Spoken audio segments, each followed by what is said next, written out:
খ্রিস্টান অ্যাসোসিয়েশন রাঙামাটি জেলা শাখার নতুন 15 সদস্য বিশিষ্ট কার্যনির্বাহী কমিটি গঠন করা হয়েছে।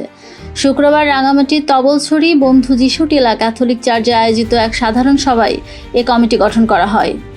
কমিটিতে সভাপতি হিসেবে নির্বাচিত হয়েছেন কাপ্তাই উপজেলার চন্দ্রঘোনা খ্রিস্টিয়ান হাসপাতালের পরিচালক ডাক্তার প্রবীর খিয়াং ও সাধারণ সম্পাদক মনোনীত হয়েছেন মানিকছড়ি ব্যাপটিস্ট চার্চের পাস্টর জ্যোতিময় চাকমা। সবাই খ্রিস্টান সম্প্রদায়ের ধর্মীয় গুরু এবং বিভিন্ন চার্চের প্রতিনিধিরা উপস্থিত ছিলেন। বিগত কমিটির সভাপতি ও রাঙামাটির প্রশংসা ব্যাপটিস্ট চার্চের পাস্টর রেভারেন্ড দিব্য ধন চাকমা সভায় সভাপতিত্ব করেন। নতুন কমিটিতে সহসভাপতি হয়েছেন পাস্টর এফত সাংহা পাংখোয়া এবং সহসাধারণ সম্পাদক মনোনীত হয়েছেন পাস্টর মন্টু চাকমা। কোষাধ্যক্ষ হিসেবে দায়িত্ব পেয়েছেন সিস্টার কাকলি রোজারিও। ধর্ম বিষয়ক সম্পাদক হয়েছেন সমুয়েল চাকমা এবং সাংগঠনিক সম্পাদক হিসেবে বিজয় মার্মা।